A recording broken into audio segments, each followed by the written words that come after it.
Juliet Wakefield, Maribor. Behavior between groups. pp.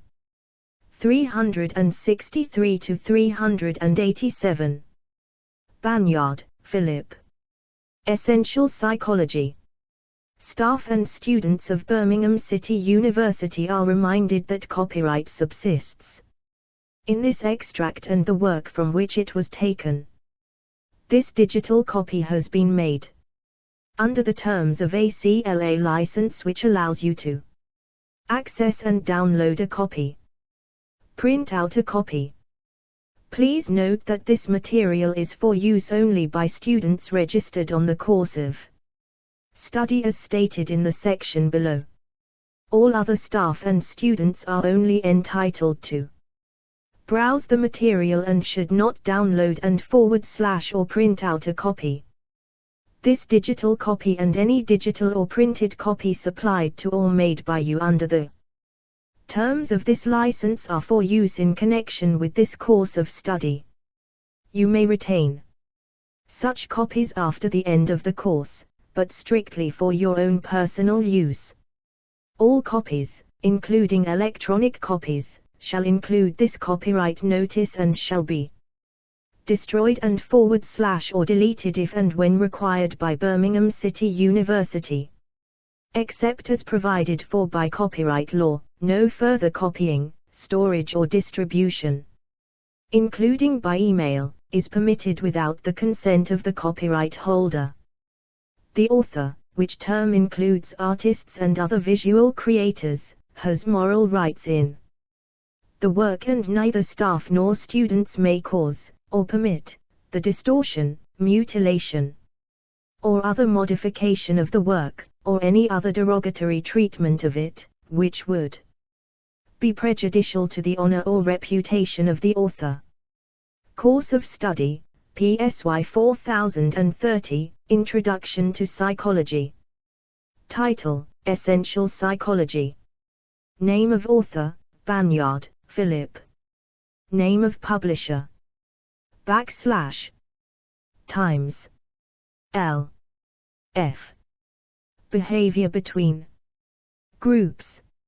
Lead authors, Juliet Wakefield and Maribor. Chapter Outline.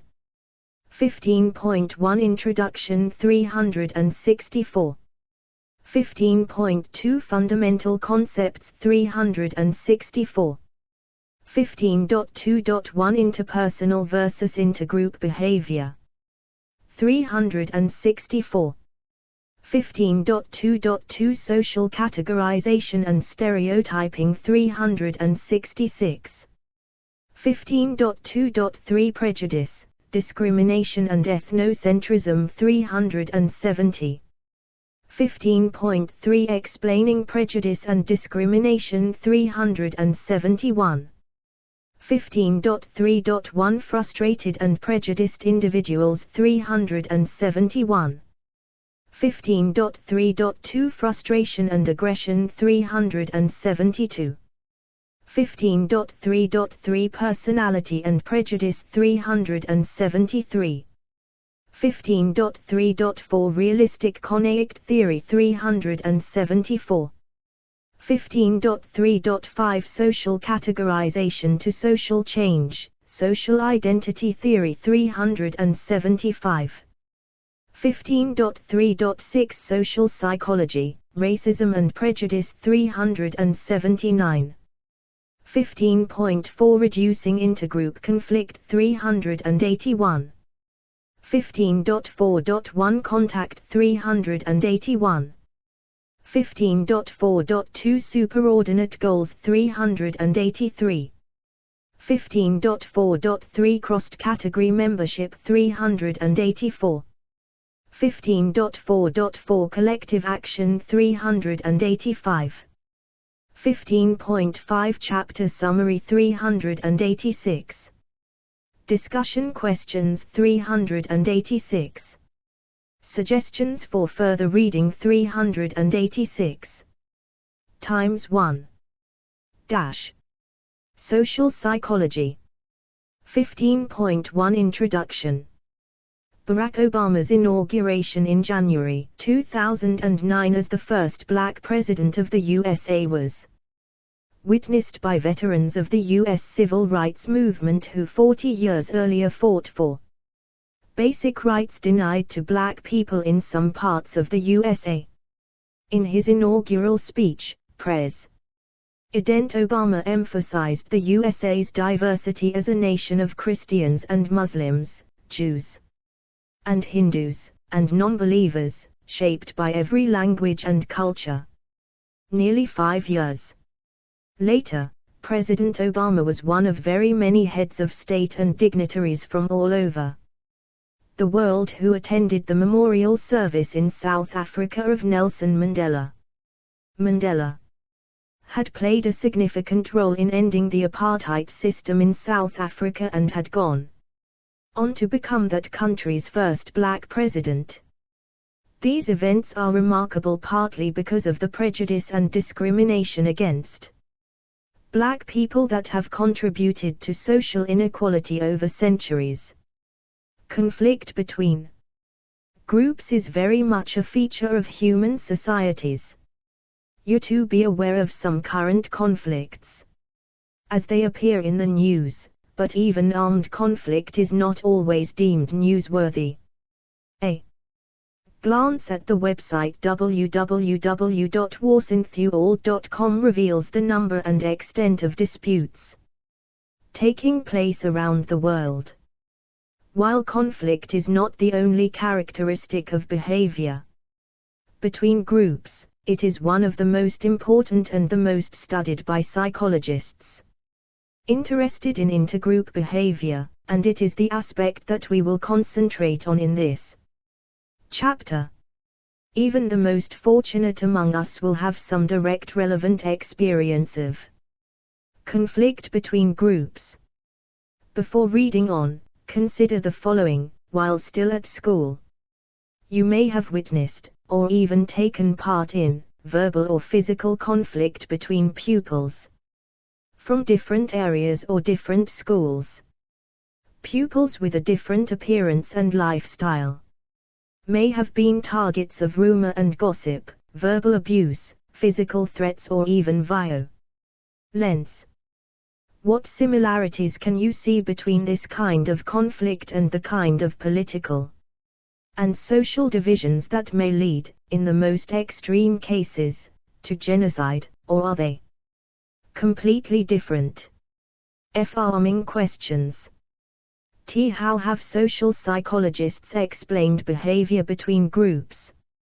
To what extent are prejudice and discrimination inevitable?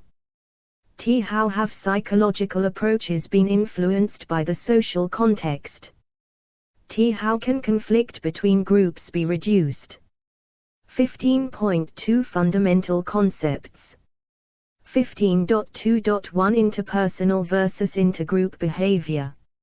Intergroup relations can only exist when we have groups. In everyday life we have no problem in using the word group and knowing what we mean by this, so it should be straightforward to discuss intergroup relations. A classic definition, provided by Sheriff 1966, suggests that this is the case. 364. Behavior between groups. Whenever individuals belonging to one group interact, collectively or individually, with another group or its members in terms of their group identifications, we have an instance of intergroup behavior. Sheriff 1966, 12. Though this seems clear, defining the meaning of group more precisely is problematic, as highlighted in Chapter 14. Different criteria have been employed by different psychologists at different times. Psychologists interested in behavior in small groups focus on factors such as face-to-face interaction, group norms, rules, and interdependence, for example Johnson and Johnson, 1987. The behavior of very large groups may differ so here we would be interested in looking not so norm. A social rule of a particular group. Much at individual, face-to-face interactions, but rather at that group members are generally interactions on the group level, and the us versus them expected to follow. Scenarios that arise as groups confront each other. To encompass large-scale social conflict and to avoid some of the problems associated with defining groups in more specific ways, Tajfel, 1978, proposed that a group is entirely a set of people who feel that they are a group. This can be applied to anything from a small gang of friends to very broad groupings, such as a religion or a nation. According to Tajfel, the extent to which one of our group memberships is salient, or conspicuous, to us will depend on the context.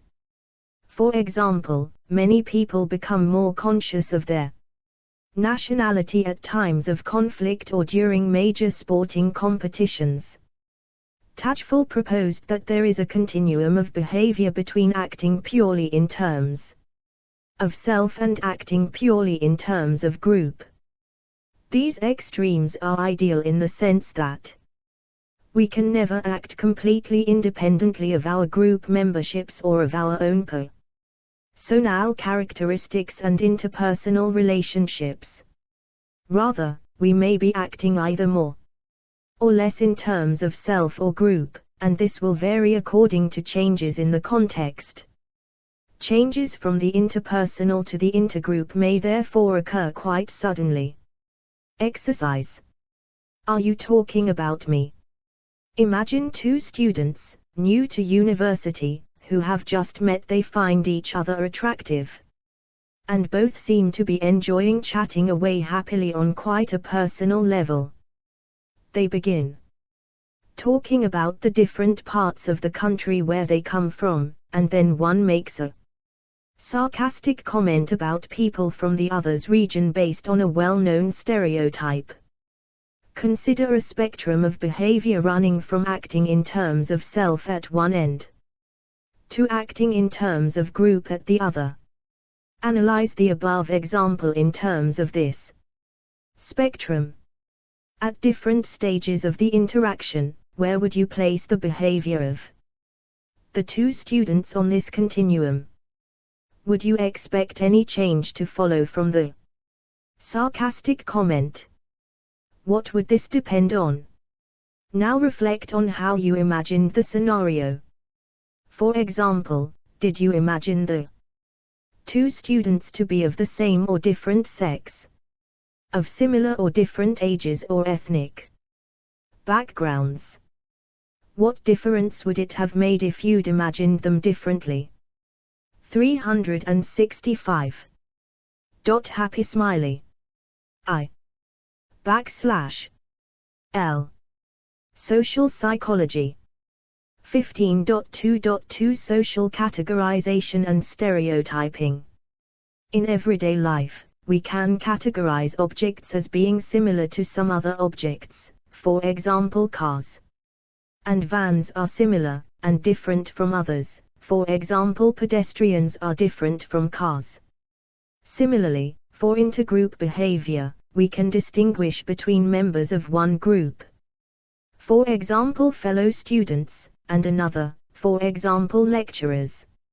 A failure to perceive group similarities and differences can lead to social embarrassment and can even put us in danger, in extreme situations, hopefully not at university. Without this stereotype and oversimplified, generalized process of social categorization, intergroup behavior, impression of a group and its members cannot occur. Social categorization is partly a cognitive process, and early approaches to categorization within psychology rested on the view that prejudice, i.e. making judgments about others based solely on their social categorizations, results from inflexible and faulty cognitive processing, Allport, 1954. Central to this is the concept of stereotyping. The term was popularized by Lippmann, who claimed that stereotypes mark out certain objects as familiar or strange, emphasizing the difference, so that the slightly familiar is seen as very familiar, and the somewhat strange as sharply alien. Lippmann, 1922, 59. This accentuation of difference between categories, for example the familiar and the strange, may result from categorization itself. Tachfel and Wilkes, 1963. Cornell, Klein, Lambert and Judd, 2002, asked Belgian and American participants to make judgments of the lengths of 8 lines.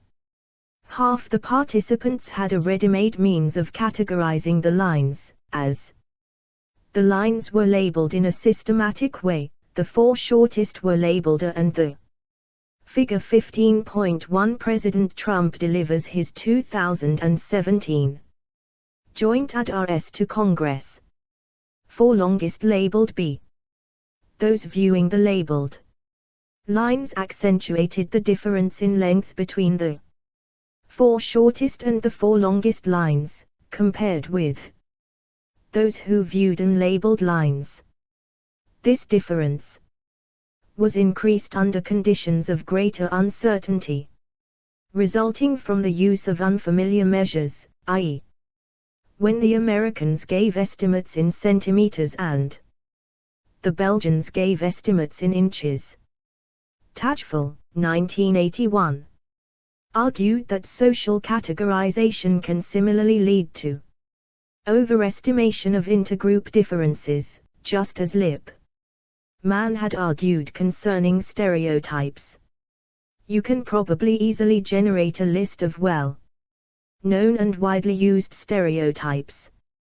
For example, try to complete some of these sentences. Politicians are, car salesmen are, football players are, sex offenders are. The potential disadvantages of such stereotyping, i.e. crude oversimplifications and overgeneralizations, do not seem to stop people making use of stereotypes. One reason for this is that they act as mental shortcuts, simplifying our environment for us and allowing us to make sense of the world without too much effort. Hamilton and Crump, 2004.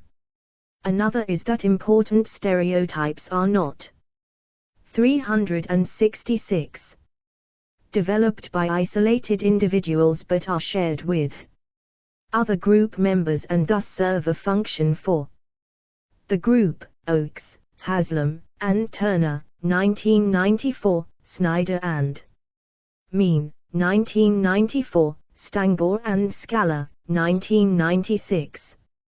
Stereotypes of a minority group may allow a powerful majority to blame them for societal problems or to justify acting in an exploitative way towards them. It is something that numerous politicians have been accused of, including Donald Trump, see Figure 15.1. These examples take us from a simple focus on behavior between groups, prejudice and unreasonable or unfair dislike of something or, more usually, of someone, typically because they belong to a specific race, religion or group. Discrimination, the consideration or treatment of others based on general factors, for example their race, religion or some other grouping, rather than on individual merit. Retyped beliefs about other groups to matters of prejudice and discrimination. Stereotypes matter because they have effects. Lyons and Kashima, 200L, showed that, when accounts are passed on from one person to another, information that does not conform to Stereotyped expectations tends gradually to be dropped. In their research, they showed that in later versions of a story about Australian rules football players, the story tended to retain information about their beer drinking, stereotypical behavior, but lose information about their listening to classical music, non-stereotypical behavior. Lyons and Kashima, 2003, showed that the emphasis on stereotypical information was strongest when the storyteller and their audience shared the same stereotypes. Communication processes thus help to maintain the stereotypes of other groups, as people may just omit, deny or ignore information which does not fit a stereotype.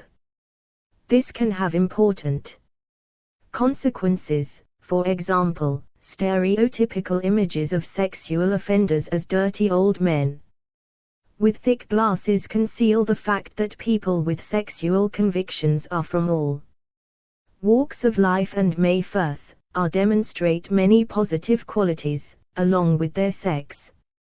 Sexual offending, Winder, Blagden, and Leavesley, 2018. Such stereotypical thinking may lead to victim blaming, with people reluctant to believe that a doctor, neighbor, police officer, lawyer, father or brother is capable of such actions. Blagden, Winder, Tom, and Gregson, 2011. In an important account of these processes, Pettigrew, 1979. Outgroup social group of which an refers to the ultimate attribution error. This is the tendency individual believes they are not a. For individuals to explain negative behaviors of outgroup members, i.e. members of groups to which we do not belong, as resulting from the dispositional characteristics of members of a group of which a person that group, for example their genes, while blaming ill fortune or other beliefs they are a member. Situational factors for the same behavior of in-group members, i.e. members of groups to which we belong, and b. positive out-group behaviors as exceptional and more likely due to situational factors such as luck or accident. Chapter 16 has a discussion of similar attributional errors.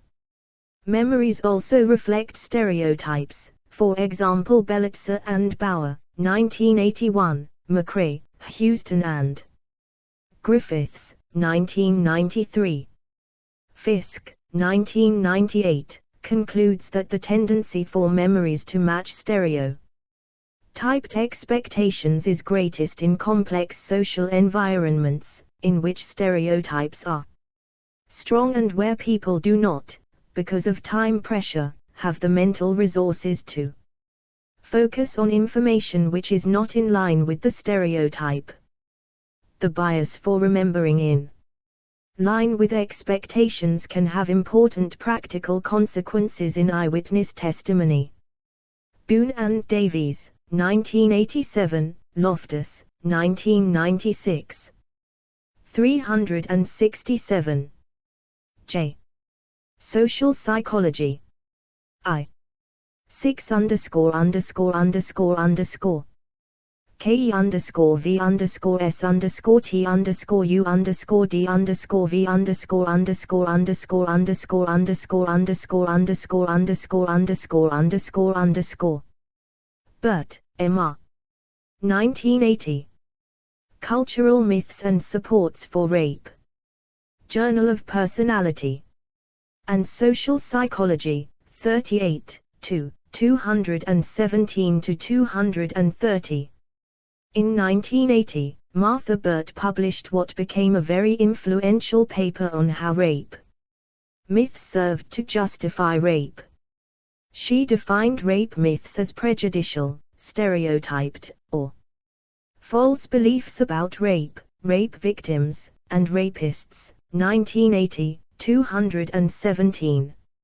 Such myths include The beliefs that only bad girls get raped and women ask for it, as well as common myths and stereotypes about rapists as sex-starved or insane, or both.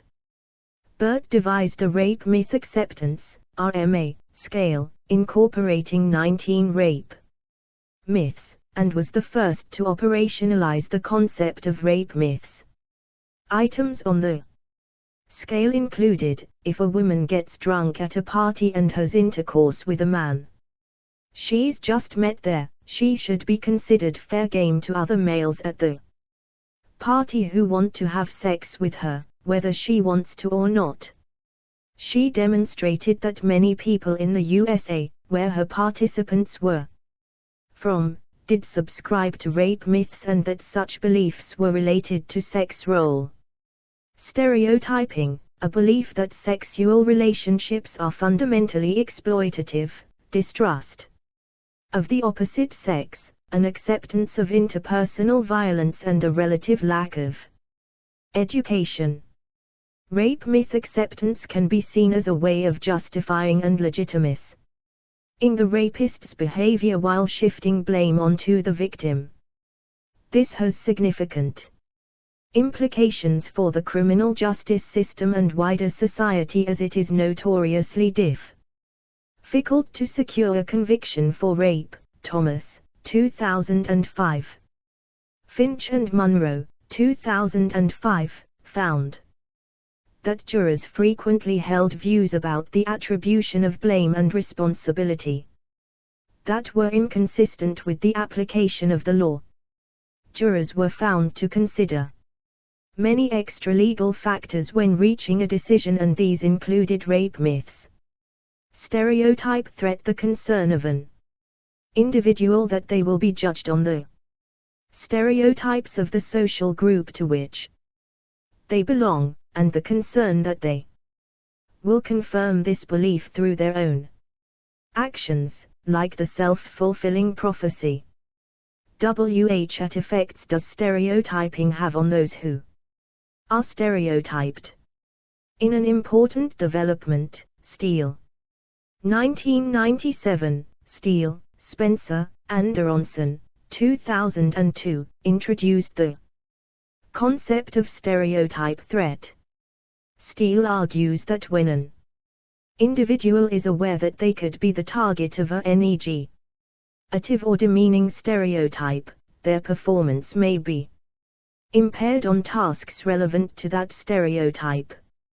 Young and Von Hipp, 2008, examined this in relation to driving. Female participants took part in a realistic driving simulation during which pedestrians unexpectedly appeared in the road. Among participants reminded beforehand of the stereotype that women are poor drivers, 59% struck the pedestrians, compared with 25% of participants who were not reminded. Steele also argues that low expectations of black students' abilities in terms of academic performance can create stereotype threat, leading to distracting thoughts and anxiety in test situations.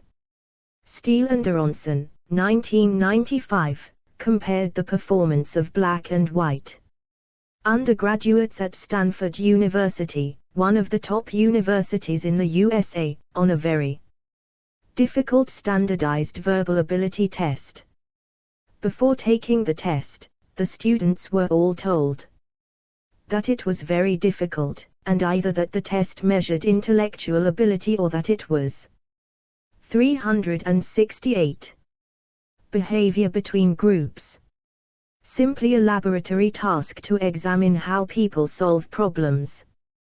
The prediction was that black students who were told they were taking a test of intellectual ability would experience stereotype threat and would thus perform worse than black students who were told they were helping scientists learn how people solve problems. The results confirmed this finding. There were no differences between the performance of black and white students. When they had not been told the test was a measure of ability, but the black students performed significantly worse than the white students when they thought the test was me. Showing intellectual ability.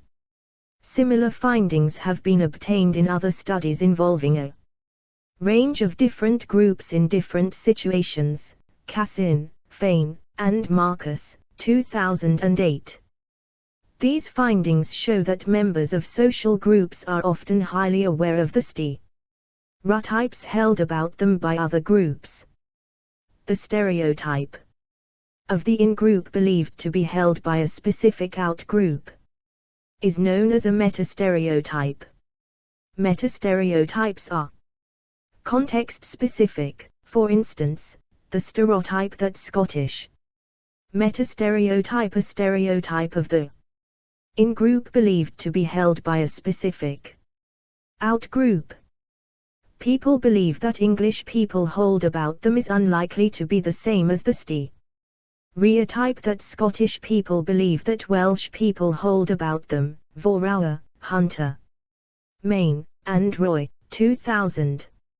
Meta-stereotypes tend to be negative, and generally involve immoral / inappropriate behavior, such as criminality, or inferiority, such as being unintelligent. Sigelman and Touch, 1997. Meta-stereotypes are likely to be activated when an in-group member expects to meet, or be evaluated by, a member of the stereotyping out-group. Especially when the out-group possesses a higher social status than the in-group. Vorauer et al., 2000, Lammers, Gordage, and Otten, 2008. Although it is important to remember that meta-stereotypes may not be accurate, i.e. they are the in-group's perceptions of how they are stereotyped by a specific out-group, rather than how they are actually stereotyped by that out-group. Meta-stereotypes still have the potential to affect intergroup relations. For instance, Vorauer, Main and O'Connell, 1998, found that in-group members experience reductions in anticipated enjoyment of an upcoming intergroup interaction if they expect to be stereotyped during the interaction. This means that the in-group member might behave awkwardly during the interaction, leading to a self-fulfilling prophecy where they are actually more likely to be stereotyped by the out-group. Klein and Snyder, 2003. Meta-stereotypes can affect in-group members' behavior in other ways. For instance, in-group members typically perceive meta-stereotypes as unfair, Hopkins et al., 2007. And may attempt to challenge them through their behavior in a strategic attempt to show, "We're not like that." Hopkins et al., 2007, told half of their Scottish participants that the Scots are perceived as tight-fisted by the English, while the other half, the control condition, did not receive this information. Compared to the control condition, those in the meta-stereotype condition stated that Scots give more money to charity and were more willing to donate money to an out-group charity. These participants had attempted to challenge the tight-fisted Scot stereotype by highlighting the Scots' generosity. Looking at the other side of the helping transaction, Wakefield, Hopkins and Greenwood, 20i2, 2013. 2014, showed that group members may choose either to seek help or to avoid seeking help in order to challenge specific meta-stereotypes. For instance, Wakefield et al. 2012 suggested to female participants that males perceive females as dependent. Compared to participants in the control condition who did not receive this information, the meta-stereotype condition participants sought less help from an all-male team on an anagram task. This finding is important, as it suggests that people might avoid seeking needed help in order to challenge negative perceptions of their group. 369 \v Social psychology. Aside. Is it just a joke? Q. How many psychologists does it take to change a light bulb? A. Only one, but the light bulb really has to want to change.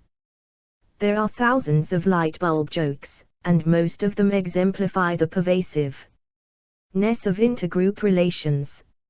Our example is slightly different from the norm, but the general form of the joke is Q. How many, of some group, does it take to change a light bulb?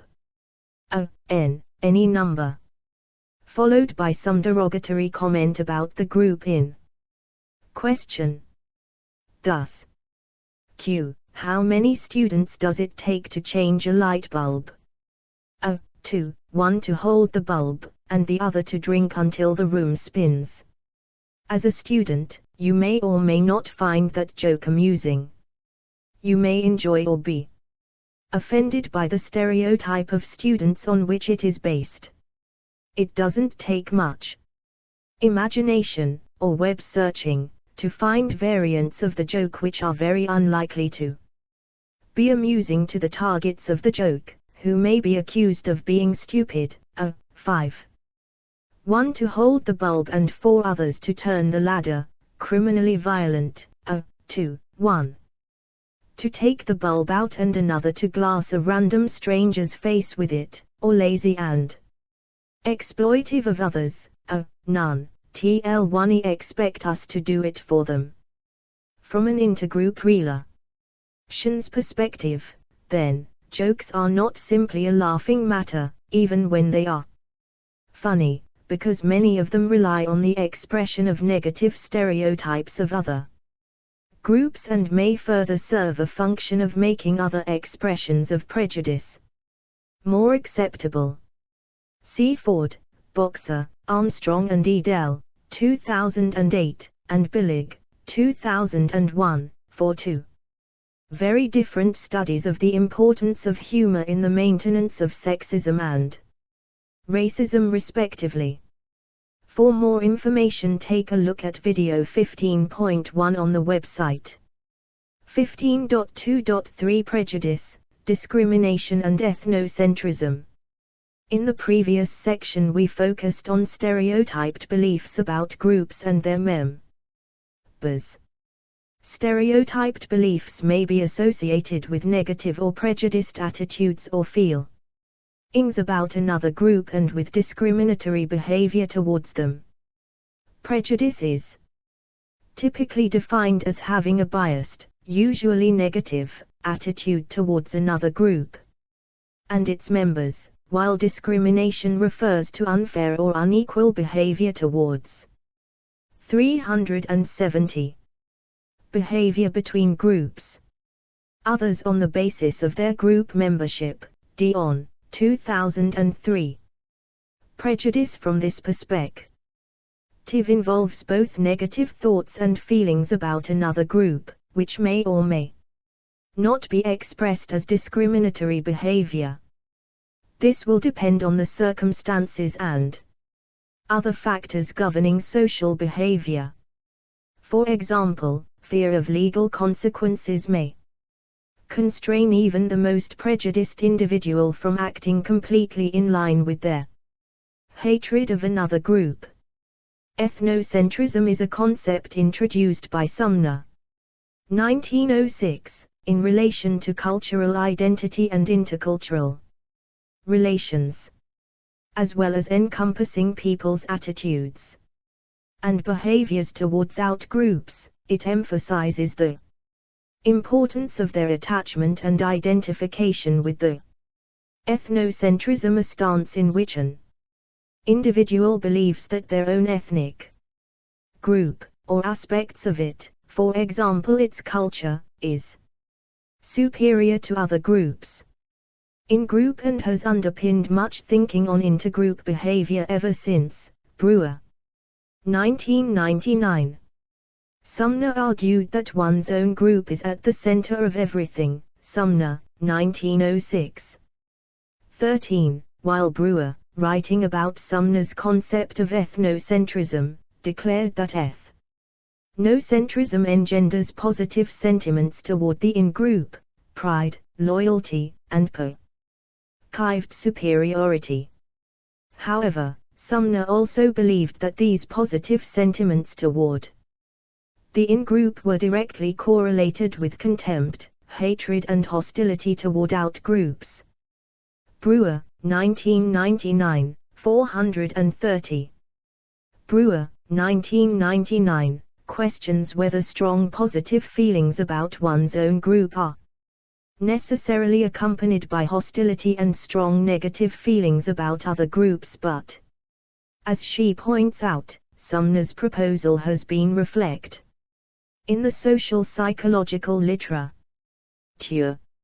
Several approaches associate over-idealization of the in-group with strong prejudice against out-groups, and key historical examples include the Nazi idealization of the pure Aryan race and their dehumanization and genocide of Jews, homosexuals, occultists, people with learning difficulties or mental health problems, and other minority groups.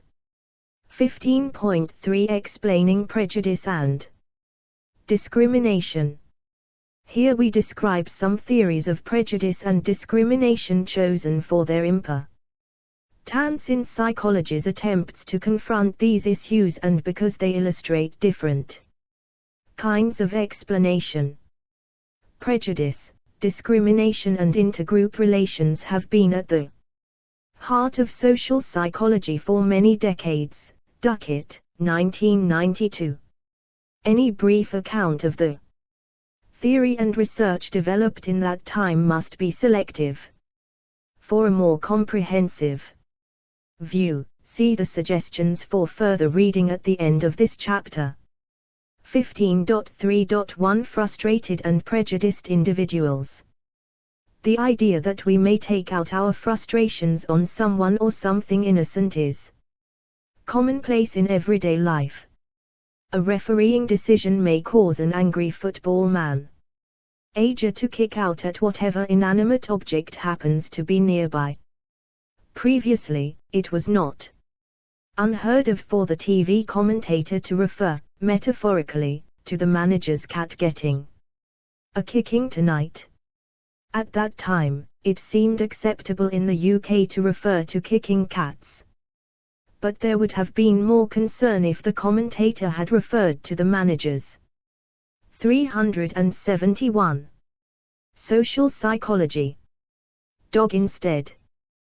The acceptability of what we may take our frustrations out on has changed, and continues to change, over time. Some expressions of annoyance are invariably more socially acceptable than others, and the restraint required to meet norms of social acceptability in relation to aggression is a basis of theories exploring frustration and aggression. 15.3.2 Frustration and aggression. The frustration-aggression hypothesis, FAH, was developed by Dollard et al. 1939. The basic propositions of the original FAH were that individuals frustrated, or thwarted, in their pursuit of a goal will become aggressive and that all acts of aggression are preceded by such frustration. The small boy who screams and hits the parent who has told him he cannot have a sweet would be a straightforward example of this.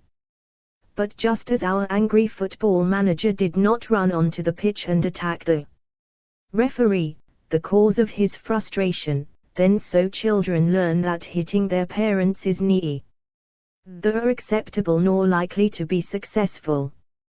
They learn to suppress their immediate urge to be aggressive. However, in line with ideas put forward by the famous psychologist Sigmund Freud, the FAH proposes that an unreleased urge to aggress causes an unpleasant build-up of psychic energy which needs to be released in some way, a process known as catharsis. If aggression cannot be expressed against the source of the frustration, the parent or the referee in our examples, then it needs to be released in some other way, for example, through sport, or displaced onto another target against which it is safer or more able to aggress. The boy may hit another child or a doll rather than his parent, for example. Catharsis, the release of built-up emotional energy. The term is generally used to typify a healthy and restorative outpouring of such energy. Scapegoat, someone who is, often unfairly, made to take the blame for something. What has this got to do with intergroup relations and discrimination? The argument is that widely experienced frustrations resulting from social, economic or political factors may not be expressed against those responsible, governments, elites, the military, etc., due to them being too powerful. Instead, minority groups may be scapegoated. For example, Hofland and Sears, 1940, investigated whether the number of lynchings of black people in the southern states of the USA over a 50-year period up to 1930 was related to economic conditions. They found a negative correlation between the number of lynchings and the price of cotton, a key crop in those states. Thus, as the price of cotton went up, the number of lynchings went down. Hofland and Sears claimed that the killings, were a consequence of displaced aggression resulting from the frustrations associated with economic hardship, see Figure 15.2. The above explanation cannot be the complete one. It says nothing, for example, about the form of aggression, and later work, Green, Glasser, and Rich, 1998, casts doubt on the relationship between economic conditions and collective violence. The FAH has been modified considerably, with frustration now recognized as only one possible instigator of aggression, along with pain, discomfort, etc., and aggression being just one possible response to frustration. Berkowitz, 1993a, 1993b. Bandura, 1977, in his influential social learning theory, convincingly argued that the expression of aggression, rather than being cathartic, may increase the likelihood of future aggressive acts. Nevertheless, the notion that frustration lies behind some aggression and that collective violence is a response to economic conditions remains very influential, and Staub, 2000, includes it as an important instigator of ethnic cleansing and genocide. 372. 15.3.3 Personality and Prejudice. Published just after the Second World War, 1939. 1945, The Authoritarian Personality, Adorno et al. 1950, was a major attempt to understand the psychological dynamics involved in the antisemitism and wider ethnocentrism of the pre-Second World War and Second World War years. Carried out in the USA, the research involved a widening circle of covariation. Brown, 1965. The researchers started by developing a scale to measure the extent to which individuals agreed with anti-Semitic statements. For example, "I can hardly imagine myself marrying a Jew," and then gradually broadened out the work to include other attitudes, beliefs and personality characteristics, which were shown to covary, i.e. they cluster together, as related measures. as well as questionnaires. The research used projective tests and in-depth clinical interviews, reflecting the psychoanalytic basis of the theory that the authors developed. The first stages of the work showed that anti-Semitism among those sampled, mostly white, non-Jewish and middle-class individuals, was associated with a more general ethnocentrism in which various outgroups other than the Jews were also disparaged, and in which the American way of life and family was viewed very positively. Ethnocentrism. Behavior between groups. Figure 15.22 Men are lynched in Indiana, USA, in 1930. After being accused of murdering a man and assaulting his girlfriend, 2 young African American men are taken from the Grand County Jail and lynched in the public square. It was an event for the crowds. So, although economic events will affect the rate of lynching, the context for this activity was the deeply racist and brutal culture that tolerated the systematic abuse and murder of some of its citizens. Copyright symbol Bettman /Corbis was then shown to be related to political and economic conservatism, PEC, or the extent to which the person liked things as they are. Participants took part in clinical interviews and projective tests, the latter of which involves giving the individual an ambiguous image, such as an ink blot, and asking them what they see, with the logic being that they will project their own thoughts, feelings and concerns onto their interpretation of the image. Conducting these tests with a group who scored highly on the E scale led the researchers to believe that a personality syndrome lay beneath this cluster of prejudiced and conservative attitudes. People with this kind of personality were seen to be potentially fascist. The F scale, potential for fascism scale, was developed as a measure of this personality syndrome. It was designed to measure 9 aspects of what came to be known as authoritarianism. One major problem with any approach that focuses on individuals is that it may underestimate the power of situations and social and political circumstances, and people may do things that they would be unlikely to do without this added pressure. For example, Milgram, 1974. Social and cultural contexts create powerful social norms, and conforming to society's norms may lead people to act in discriminatory ways irrespective of their personality. Authoritarianism may be associated with individual differences in prejudice within a society or group. Differences between groups result more from social norms. Pettigrew, 1958.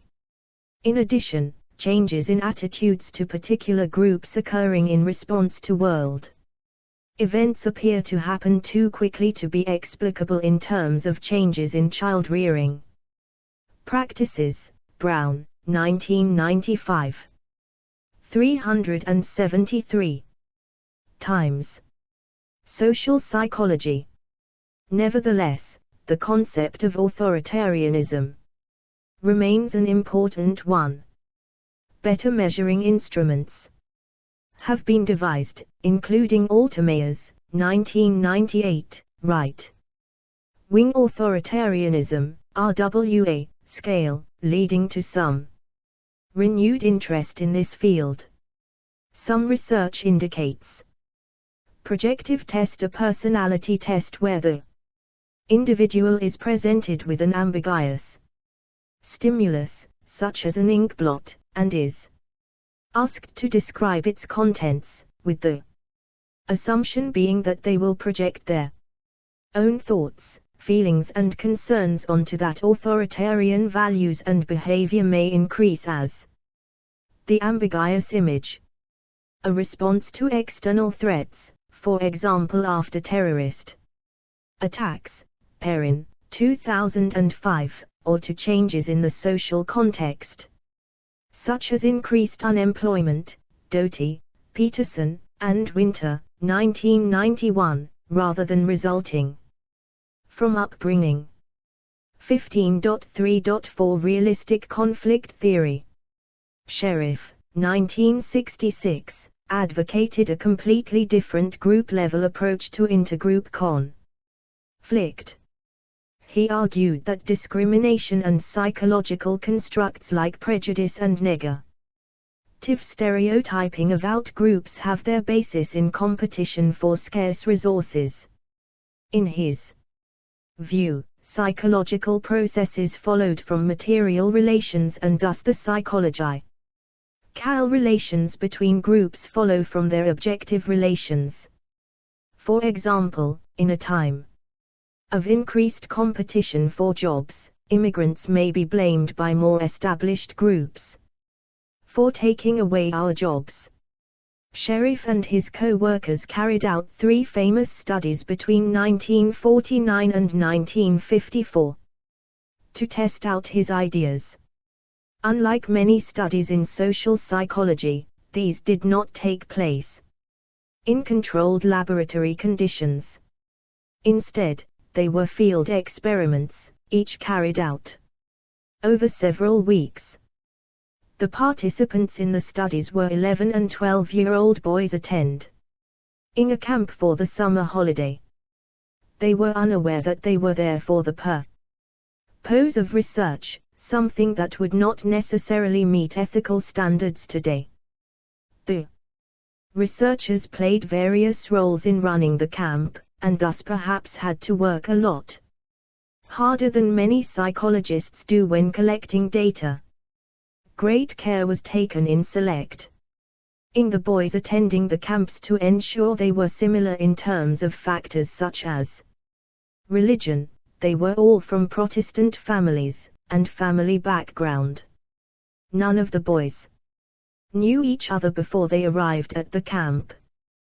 The reason for all these checks was to try to ensure that the behavior of the boys could not be explained in terms of prior friendships or problems in the family.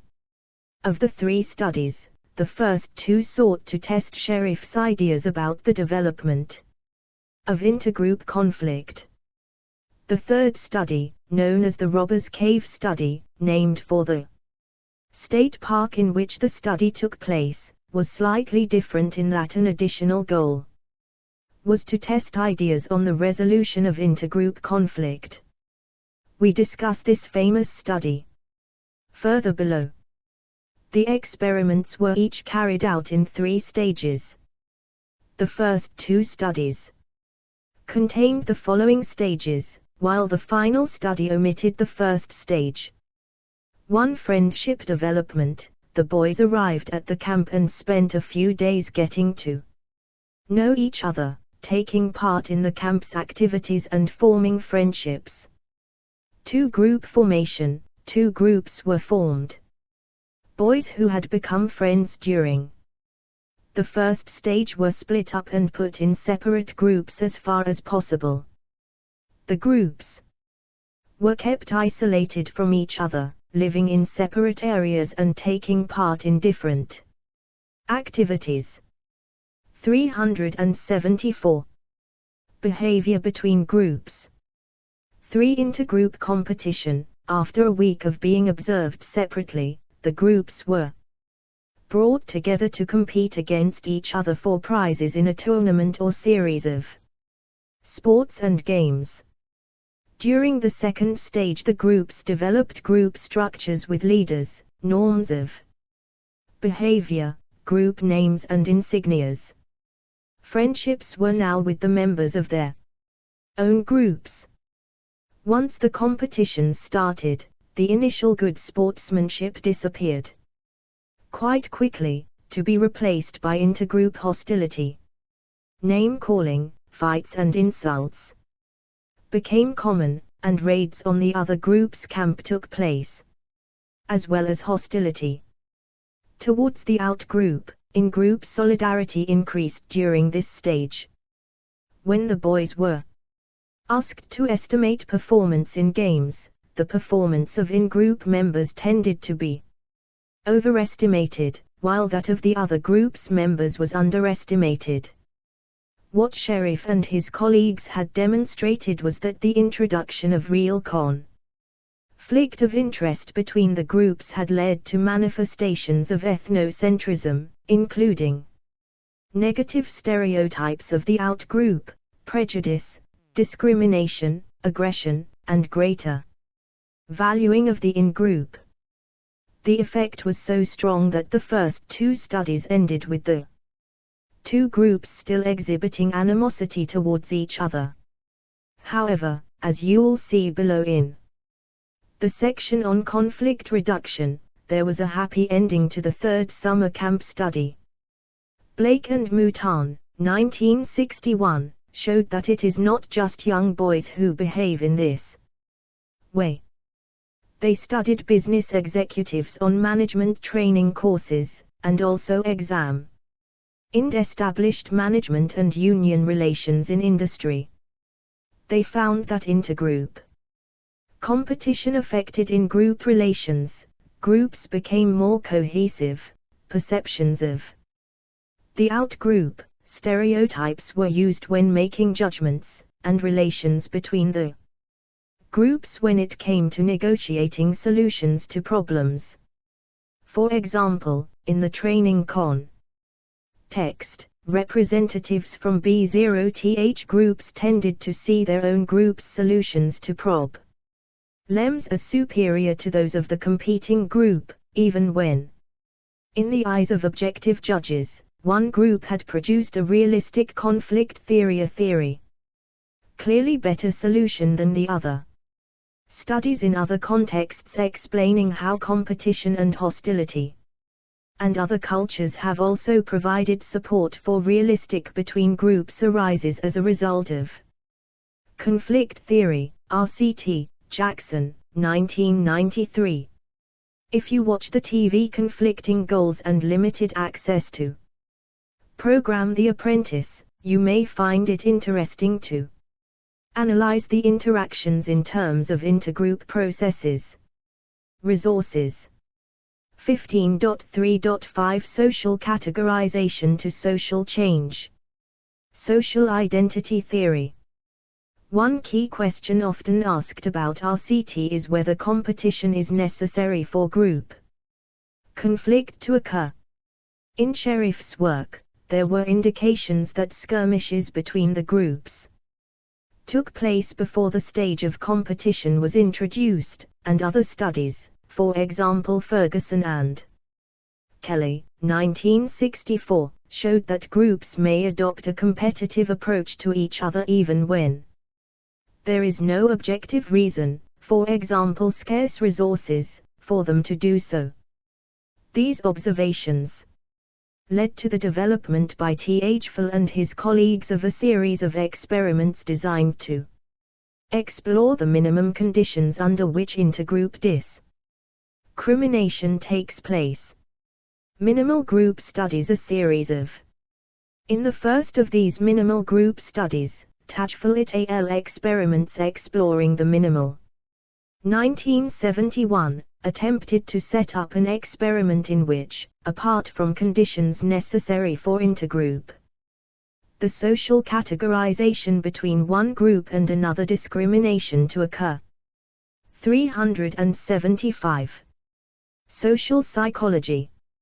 In group and out-group, there were none of the usual factors influencing group behavior. That is, there was no previous hostility between the groups, no interactions, no explicit competition, and all actions were anonymous. The participants were schoolboys who were told they were taking part in a study of decision-making. Each participant was randomly assigned to one of two groups, although they were told that this was based on whether they preferred paintings by the artist Paul Klee or paintings by the artist Wassily Kandinsky, and their task was to assign points, which were worth money, to other participants in the study.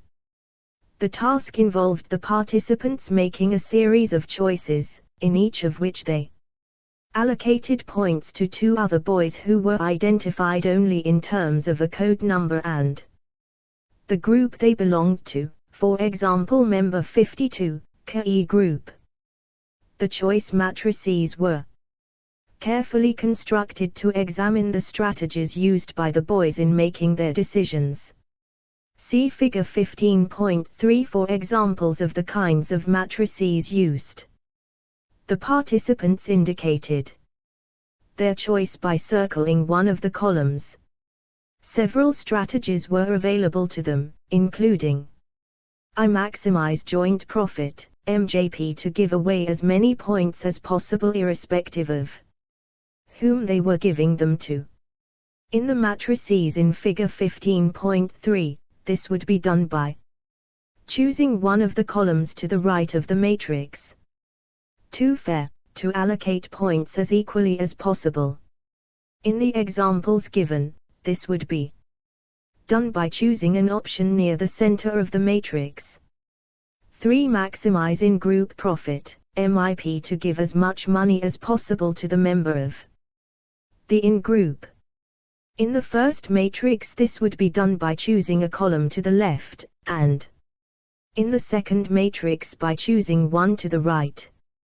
4 maximize difference, MD, to maximize the difference between the two groups in favor of the in-group. In both matrices shown, the column at the left end would be the favored choice if using this strategy. Note that in the second matrix, if this approach was adopted, the in-group member would actually receive less money than with any other choice. The unexpected finding was that, while fairness did play a part in determining the allocations made, the preferred strategy was one which favored in-group members over in-group 19, 18, 17, 16, 15, 14, 13, 12, 11, 10, 9, 8, 7. Out-group 1, 3, 5, 7, 9, 11, 13, 15, 17, 19, 21, 23, 25. MIP fair, MJP. MD. In group 7, 8, 9, 10, 11, 12, 13, 14, 15, 16, 17, 18, 19. Out group 3, 5, 7, 9, 11, 13, 15, 17, 19, 21, 23, 25. MIP fair, MJP. MD. MD equals maximize difference in favor of in-group. MIP equals maximize in-group profit. MJP equals maximize joint profit. Figure 15.3 Examples of payoff matrices used by Tajfel et al. 1971. Behavior between groups. Out-group members. In other words, the preferred strategy was to discriminate in favor of the in-group. Given the emptiness of the situation, this raises many questions about why discrimination was taking place. One possibility is that the boys thought that their friends would probably share their views on painting and thus thought that they were in the in-group. However, Billig and Tajfel, 1973, found the same effect even when the participants were explicitly told they had been randomly allocated to groups.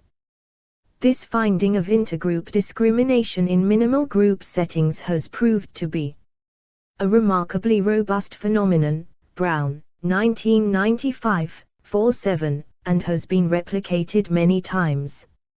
If you now think back to the distinction between acting as self and acting as part of a group, it seems that, in these studies, a simple and arbitrary social categorization leads the participants to act in terms of group. Does this mean that ethnocentrism is an inevitable consequence of social categorization? Several experiments have suggested that the effects of categorization can vary. For example, Turner, 1975, showed that if participants could act in terms of self and allocate money to themselves, then group membership did not influence allocations to others unless group membership was made more salient to the participants. Additionally, Grieve and Hogg, 1999, showed that subjective uncertainty influenced allocations. Participants given more confidence in the use of the matrices displayed less intergroup bias. Thus, it seems that social categorization may be necessary for intergroup discrimination but may not be sufficient. Although it is perhaps surprising that one of the most influential of intergroup theories should have its roots in these simple experiments, social identity theory, Tajfel, 1978. Tajfel and Turner, 1979, together with the related self-categorization theory, Turner, Hogg, Oakes, Rika, and Wetherill, 1987, has become a highly influential theory of group processes and intergroup related QNS, Humsey, 2008, 204. The theory rests on the distinction made earlier between acting in terms of self and acting in terms of the group, and on the idea that we have multiple and shifting social identities related to our various group memberships. The theory proposes that people want to belong to groups about which they feel positive and which provide them with a positive social identity. This happens when group members feel their group is positively distinct from other relevant groups in terms of some valued characteristics. For example, inhabitants of a rural region may feel proud of the relative friendliness and generosity they believe people from their region display, compared to people from a nearby city. The city dwellers in Tum may look down on what they see as a lack of sophistication in the rural population.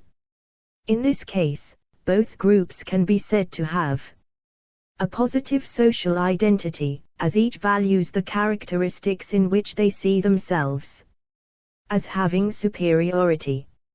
Having a positive social identity, then, involves a process of social comparison with another group or groups from which the in-group is seen as positively distinct. What if a group's members do not have a positive social identity? There are several possible outcomes. 1. In some cases, individual group members may simply try to exit the group and develop other social identities. This kind of social mobility may not be possible. In many situations, passing from one group to another is very difficult to achieve. In such cases, the group member might disidentify with the group, i.e. no longer perceive their membership of the group as being central to their identity. 2. Alternatively, they may accept their inadequate social identity because there is a belief within the group that the differences between them and other groups are legitimate. 376. 377. Social psychology. Or that there are no achievable alternatives to the existing situation. Group members may focus instead on within-group social comparison. 3. When potential alternatives are seen to be appropriate and achievable, a group may act to try to achieve social change through collective action. This may involve A. Attempts to directly challenge other groups and engage in social conflict, or B. More creative approaches such as adopting new positive characteristics or redefining existing negative group characteristics so that they come to be seen as positive. For example, parents of young children may be proud of the school their children attend, and thus their identity as parents of children at that school will be positive because of this. If this is not the case, though, and there are few constraints on changing schools, they may just leave. If changing schools is not an option and they see few possibilities for change at the current school, parents may simply focus on getting the best for their own individual child. Alternatively, they may seek to change the school's image by making a virtue out of its existing characteristics or by helping the school to develop new valued characteristics, perhaps a summer camp for all the children.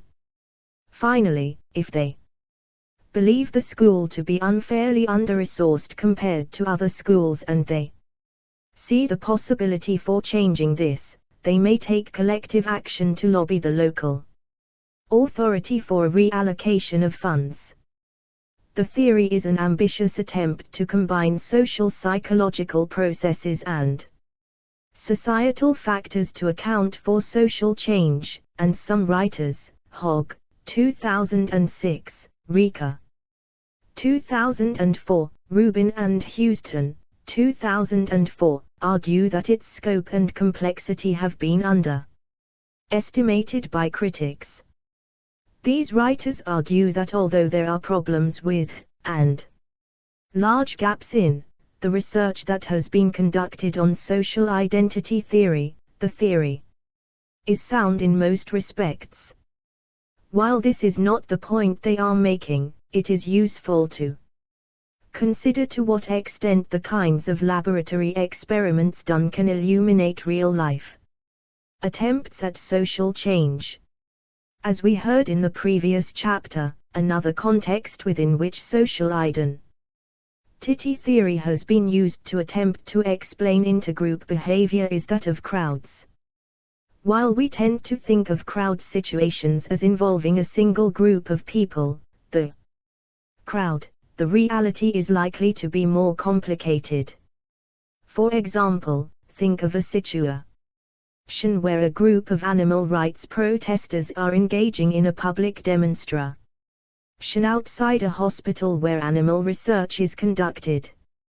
While the protesters clearly form one group, there are potentially various other groups involved in the situation. The public and journalists who are watching the demonstration, the scientists who are trying to get into the hospital to do their work, and the police who are attempting to maintain order during the demonstration. We can thus think of crowd situations as intergroup situations, and this idea is a key aspect of the elaborated social identity model, SLM, of crowd behavior, Drury, Rika, and Stott, 2003, which applies social identity theory to the study of crowds. The ESM attempts to challenge traditional views of the crowd as an inherently mindless and aggressive group, see Chapter 14 for more detail, and instead involves perceiving the crowd in the same way as social identity theorists would perceive any group, as a collection of people with shared values, goals, norms and understandings. In our example, the animal rights protest, us share a concern for animal rights, as well as a goal to raise awareness about and protest against animal research. Viewed from this perspective, it is important to consider the intergroup dynamics of the situation. For instance, if the police's behavior 378 behavior between groups is excessive in the eyes of the demonstrators, for example they are felt to be too aggressive or using force illegitimately, then this will prevent the demonstrators from achieving their goals, thereby promoting the demonstrators to band together even more, and to fight harder for their cause, perhaps even using aggression against the police to do so. The ESM has been used to help investigate and explain riots, including the riots in London and other UK cities in 2011. The conclusion drawn from research using the ESM has also led to the police changing their procedures when responding to riots, see What do psychologists do? For more information, to watch Dr. John Drury talking about the ESM and crowd behavior, watch video 15.2 on the website. Social psychologists. Social psychologists attempt to investigate, describe and explain people's behavior and mental processes, and, in particular, how these behaviors and mental processes are affected by, and, in turn, affect, their social worlds. This means that social psychological research often has a strongly practical element. It can tell us about why people might do the things that they do, but it also often provides evidence-based suggestions for how to improve society, such as how to reduce prejudice or to increase helping behavior. This means that there are many examples of social psychologists' research being applied to real-world events. A good example is Drury and colleagues' work on the elaborated social identity model of crowds, which was explored in the previous section. The model reinforces the complex intergroup nature of crowd events and, based on their research, for example it al. 2018, Drury and colleagues produced various recommendations for how the police should deal with crowd situations where intergroup violence could occur, for example, between protesters and police. These recommendations have led to the UK and European police forces introducing new public order practices which encourage crowd members to police themselves. Through their research, social psychologists thus have the potential to change society for the better. 15.3.6 Social Psychology, Racism and Prejudice. Duckett's, 1992, Historical Overview of the Psychological Study of Prejudice Analyses. The changes in the explanations put forward by psychologists over the last 100 years or so. At different times, theories have focused on individual psychopathology, situational forces or socio-cultural factors. Some of these changes may be seen as attempts to remedy inadequacies or limitations in older approaches, but Duckett argues that this is not the complete story.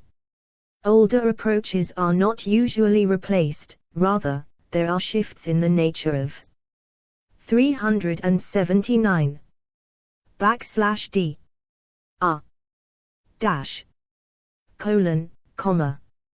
Social psychology. The questions being asked or the issues being addressed. This may partly be a response to topical events, but Duckett argues that historical circumstances affect not just topic choice, but also the questions that are asked, which, in turn, influence the kinds of theories and research methods that are developed. In terms of racism, Duckett argues that conceiving prejudice as a problem requiring psychological study did not occur in the USA until the 1920s.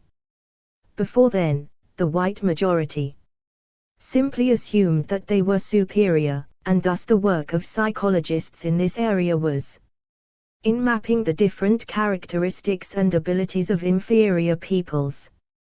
This is an approach which continued through the 1930s and 1940s, especially in Nazi Germany, Billig, 1978, and which re-emerges periodically in mainstream psychology in the USA. Social changes during the 1920s led people to begin questioning the supposed inferior status of minority groups and their level of deprivation relative to white people. This was the initial period of research on racial prejudice. Duckett outlines 7 stages, up to the early 1990s, in the historical evolution of psychology's understanding of prejudice. The key points here are as follows. 1. Psychology as a discipline does not stand outside the wider social context in which inequalities between social groups exist.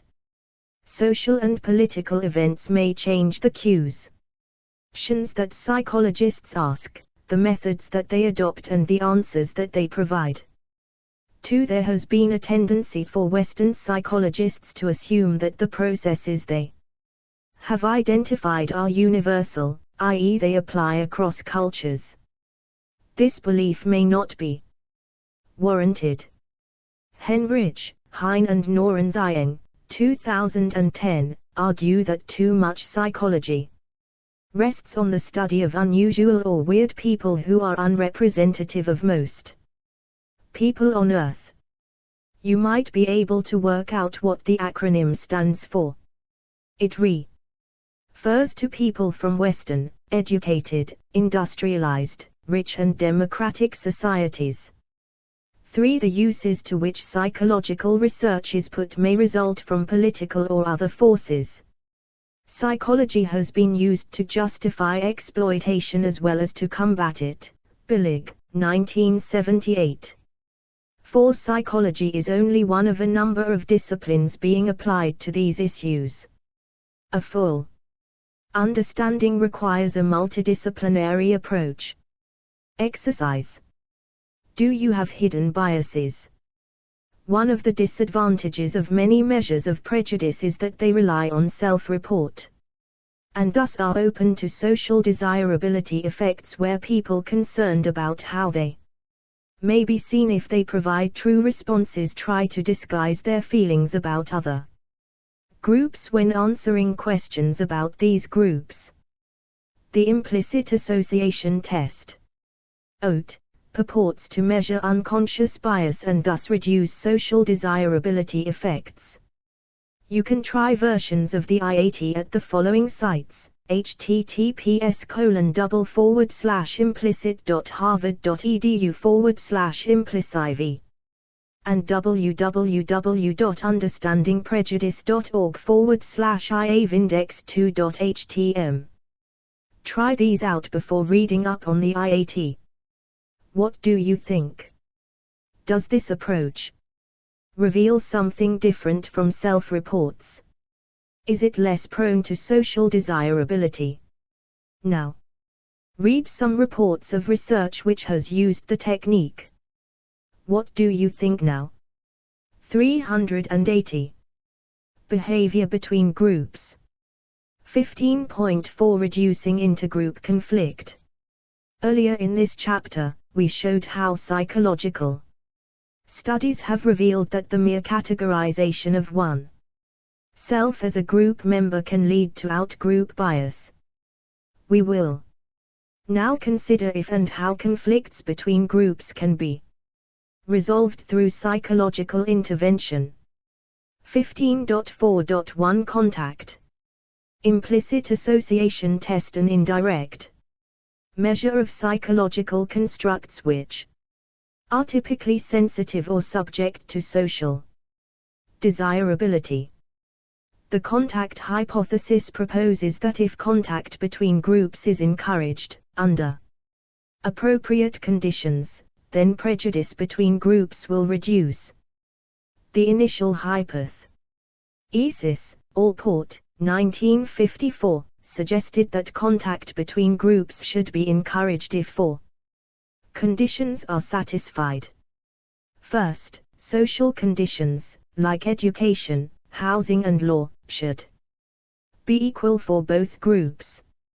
Second, the groups should share common goals that, third, they cooperate to achieve.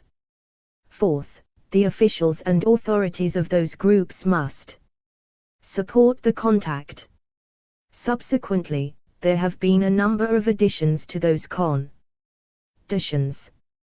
These include the need for contact to be rewarding, Amir, 1969, close and for a sustained period of time, Cook, 1978. These two additions allow the potential for friendships to grow between members of the different groups. Friendships between individuals from different groups can improve intergroup relations directly, Pettigrew, 1997. And also indirectly, as other group members come to know of these friendships, Wright et al., 1977. Thus, contact has the potential to reduce intergroup conflict, but providing the required conditions is very difficult. For example, people from different cultures may live in the same area but have little contact, and, when they do, it may not be on either an equal or a personal footing. This limited contact could simply provide opportunities for expressing rather than reducing prejudice, Hogg and Vaughan, 2013. However, Pettigrew and Trops, 2006, meta-analysis of over 500 relevant studies showed that, while meeting all ports conditions enhances the prejudice-reducing impact of contact, contact may also be effective in the absence of these conditions. Yet, the positive effects of contact are greater for members of majority groups than of minorities, Trop and Pettigrew, 2005, and thus it remains a challenge for contact as an intervention to prove equally effective for majority and disadvantaged groups, Houston and Swart, 2011, 375. If you think about your own contact with members of other groups, much of it will be through what you have heard from other people or through media such as television or the internet. Allport was referring to the effects of direct contact between groups. And it is only relatively recently that indirect contact has become a greater focus of research.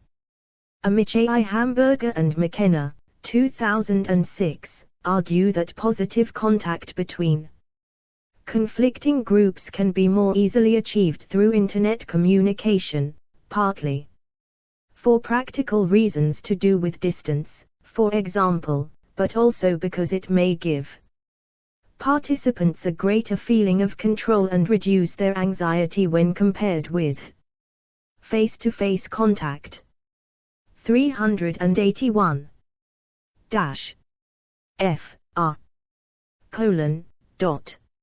Social Psychology. Key researcher, Rhiannon Turner.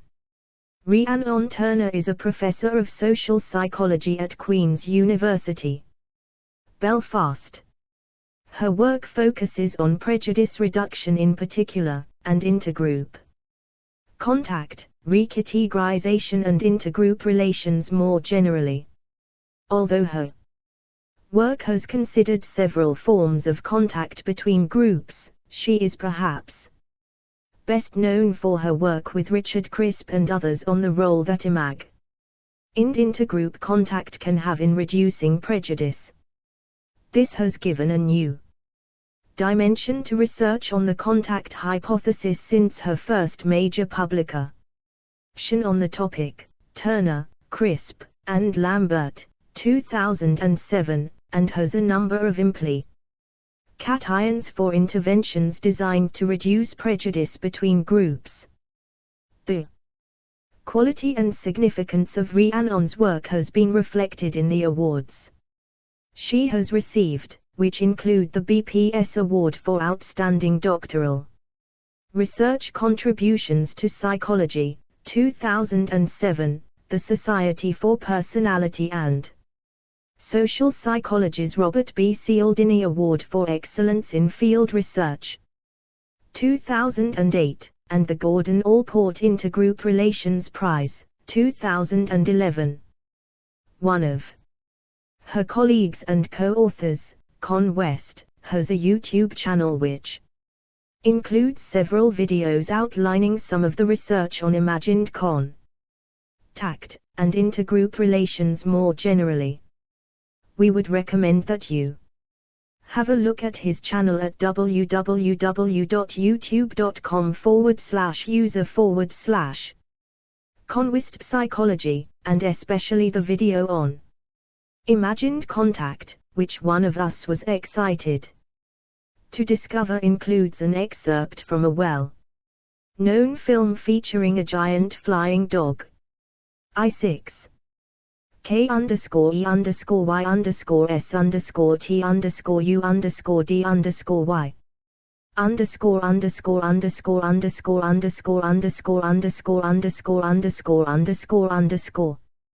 Binder, J. Zajewka, H. Brown, R. Funk, F. Kessler, T. Marmende, A. Markwill, A. Demolin, S. and Lienz, J. P. 2009. Does contact reduce prejudice, or does prejudice reduce contact? A longitudinal test of the contact hypothesis among majority and minority groups in 3 European countries. Journal of Personality and Social Psychology, 96, 4, 843–856. One key question about the relationship between contact and lower levels of prejudice concerns the causal relationship between the two. Thus, assuming that there is 382 behavior between groups, a causal relationship between these two variables, does contact reduce prejudice? As Allport, 1954, proposed, or is the relationship simply a result of prejudiced people avoiding contact with those they are prejudiced against? While Pettigrew and TROPP 2006 do provide evidence that contact reduces prejudice, most of the studies they reviewed were cross-sectional in design, one questionnaire with multiple measurements taken at one moment in time. Longitudinal studies, where the same participants complete questionnaires at multiple time points and results are compared across time, are more difficult to carry out, and are thus much rarer, but are better able to assess the direction of causality. Binder et al. 2009, predicted that causality works in both directions, with prejudiced people seeking less contact with other groups, but with greater contact serving to reduce prejudice. To test this, they carried out a survey of school students in Germany, Belgium and England. The participants completed questionnaires about their friendships, contact with, anxiety about, and prejudice towards members of other groups. They did this twice, with an interval of about 6 months between each testing, and found that both hypotheses were supported. Although, as found by TROPP and Pettigrew, 2005, the contact was more effective in reducing prejudice among majority group members than in ethnic minorities. Going a step further, Rhiannon Turner and her colleagues, for example Turner and Crisp, 2010. Turner, Crisp, and Lambert, 2007, have shown that just imagining positive contact with a member of another group can have effects in reducing bias, and that this can be seen whether explicit measures of prejudice, i.e. self-reports, or implicit measures are used. The idea behind implicit measures, as discussed previously, is that they are meant to tap into something beyond the individual's conscious control, so that he or she cannot disguise their prejudice. For example, Turner and Crisp, 2010, in their first experiment, asked their student participants in the imagined contact condition to spend 2 minutes imagining themselves meeting an elderly stranger and discovering some interesting and unexpected things about the person. 2010, 134, which they then had to list. Compared to a control group, the imagined contact group showed more positive explicit attitudes towards elderly people as measured by attitude scales, and less implicit bias as measured by the implicit association test, IAT, C. Nozick, Greenwald, and Banerjee, 2007, for a review. 15.4.2 Superordinate goals. The concept of superordinate goals derives from realistic conflict theory. Remember that the third summer camp study run by Sheriff had a final stage in which attempts were made to reduce conflict. After some failed attempts at contact, for example eating together just produced garbage wars in which the groups threw food at each other, some superordinate goals were introduced. These are goals which the groups shared but which they could only achieve through cooperation. The reasoning was that, if conflict arises from competition, reduced conflict should follow from cooperation in contexts in which the groups are dependent on each other for achieving their goals. Therefore, the staff engineered a series of problems, such as the water supply failing or the bus breaking down, which could only 383. Social psychology. Be solved by the groups working together. This was successful, and at the end of the camp, the groups, rather than being on hostile terms, chose to go home together in the same bus. We told you it had a happy ending. It helped that the two groups in Sheriff's study were not actually very different or very well established, thus facilitating their recategorization as one large group rather than two separate groups, Gaona and Dovidio, 2000. They also succeeded in their cooperative tasks. Wurchel, 1979, has shown that failure on such a task may lead one group to blame the other for the failure.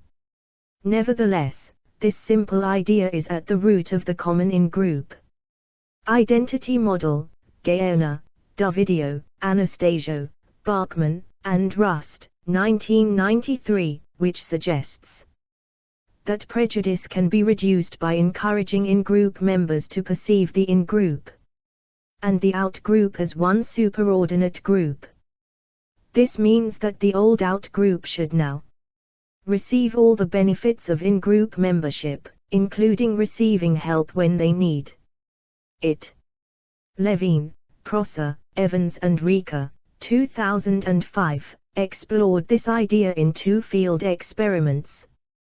They made participants' Manchester United football fan identity salient, and then asked each participant to walk on their own to another building, where the rest of the study would take place. During this journey, the participant witnessed a man slip and fall on the grass, injuring his ankle. This event was actually staged, and the man was a Confederate who was paid by the experimenter to pretend to fall.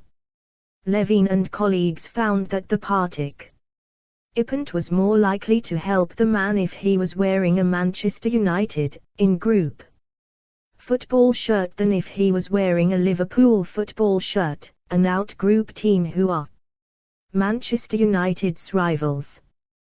This finding supports the idea that we are more likely to help in-group members than out-group members. In Study 2, however, Levine and colleagues changed things slightly. They recruited a new group of Manchester United fans as participants, but this time, rather than making their Manchester United fan identity salient, they made their football fan identity salient. This is a superordinate group that encompasses both Manchester United fans and Liverpool fans, so now the injured man should be perceived as in-group, regardless of which shirt he wears. This is what Levine and colleagues found. The man was now equally likely to receive help, regardless of whether he was wearing the Manchester United shirt or the Liverpool shirt. However, less help was given to the man if he wore an unbranded sports top, as he was perceived as an out-group member, a non-football fan. Levine and colleagues' results highlight the fluidity of our group categorizations, and how they can be manipulated in order to improve our treatment of people once perceived as out-group members.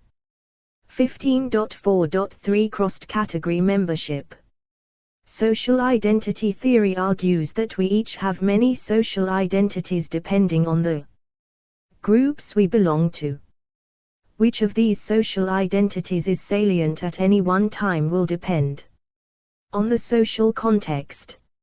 At one moment you may be talking to a lecturer and your identity as a student may be most salient, but if you discover a shared interest in the music of a particular band, then the social identity of fan may become more relevant.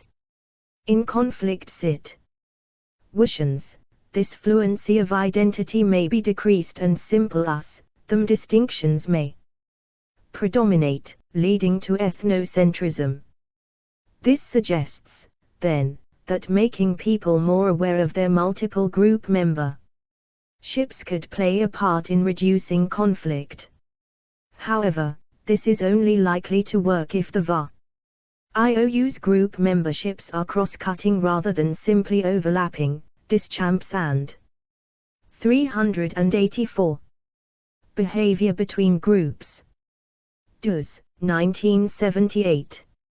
If you and your friends are prejudiced against engineering students but rather like rugby players, then an encounter with the engineering department's rugby team might be less problematic than with a group of non-rugby playing engineers.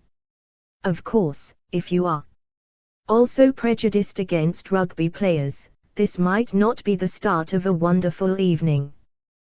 There is considerable evidence that cross-cutting group memberships reduces inter-group conflict. Brewer and Brown, 1998.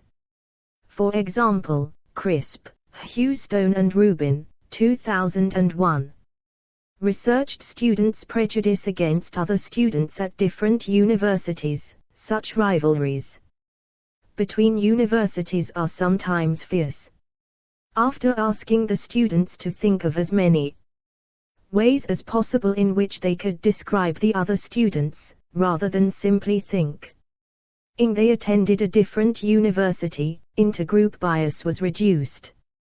In many contexts, however, one dimension of group difference may outweigh all others in importance. In a study in Bangladesh, Houston, Islam and Judd, 1993, found that participants perceived religious identity, Muslim or Hindu, as greatly outweighing national identity, Bangladeshi or Indian, in importance, and thus the effect of cross-cutting categorizations was reduced.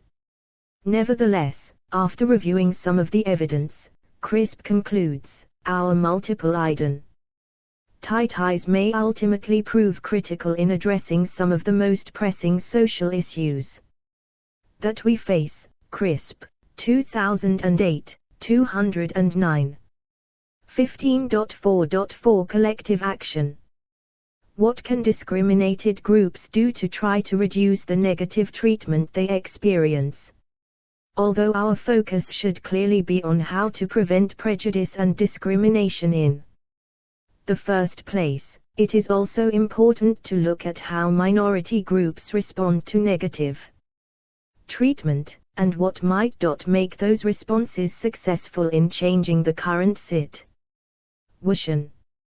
Perhaps one of the most famous examples of this was mentioned at the outset of this chapter, the U.S. Civil Rights Movement, which involved thousands of black activists attempting to secure rights for African Americans that were already held by white Americans.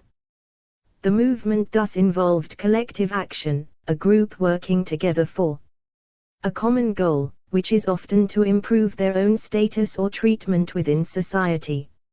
Exploring the societal conditions that promote collective action, Van Zomeren, Postums, and Spears, 2008, developed a social identity model of collective action, SIMCA. This model proposes that there are three predictors of collective action: 1. Perceived injustice, regarding how the group is treated, usually leading to group-based anger. 2. Perceived efficacy, the group members must believe that the group is capable of engaging in collective action, and believe that collective action has the potential to improve the group's situation. And 3. A sense of social identity, group members must identify strongly with the group. The SICA model thus helps to explain the occurrence of collective action within the civil rights movement, as well as the much more recent Black Lives Matter movement. Both contexts involve Black people feeling angry at their societal treatment, feeling they can change the situation through collective action, and feeling highly identified as Black activists. A good example of this was the controversial Black Panther Party, a political party which fought for the fair treatment of African Americans in the 1960s and 1970s, and involved members wearing uniforms to highlight their allegiance to the party. Although it can take time, the civil rights movement lasted decades. Collective action has the potential to be a powerful force in the face of injustice and prejudice, and one that can give discriminated groups hope for the future. 385. Social Psychology. 15.5 Chapter Summary. In this chapter we have looked at the effect that group membership can have on our behavior towards other groups. It is easy to slip into supporting your group, and often this has positive effects, but not always. Supporting each other is what makes a community strong and can make life simpler and better for the individual members. The problems arise for people who are either rejected by the group or who are not in the group. This can create conflict at an individual level, and also at a group or even national level. The puzzle for us is to balance the benefits of group cohesion with the obvious downsides of ethnocentrism. Discussion questions. Social psychologists often assume that the same processes occur both in big political and historical events and in small-scale everyday actions. Are they right? Can social psychology study illuminate major real-world issues while still adhering to appropriate ethical principles? Think about this in relation to Zimbardo's Stanford prison experiment. What effect has the internet and social media had on intergroup relations? 2. What extent are the theories discussed in this chapter relevant to the kinds of interactions you have seen or heard about on social media sites such as Facebook, Twitter or Instagram? Is there too much emphasis on reducing prejudice? Does this run the risk of leaving unchallenged, or even of helping to maintain, the kinds of social injustice which need to be confronted through collective action? Suggestions for further reading. Brewer, M.B. 2003. Intergroup Relations, 2nd ed. Buckingham, UK, Open University Press. Written by one of the major figures in the area, this comprehensive but readable review is now a little dated but covers most facets of intergroup relations from basic cognitive processes to international relations and war. 386. Behavior between groups. Hogg, Ma, and Abrams, D. 2001. Intergroup Relations, Essential Readings. Philadelphia, PA, Psychology Press. provides an easily accessible opportunity to read the original classic papers of writ, such as Sherif and Tajfel, alongside later authors whose research has built on these foundations. Hogg, Ma, and Vaughan, G.M. 2013. Socia/Psychology, 7th ed. Harlow, Prentice. Hall.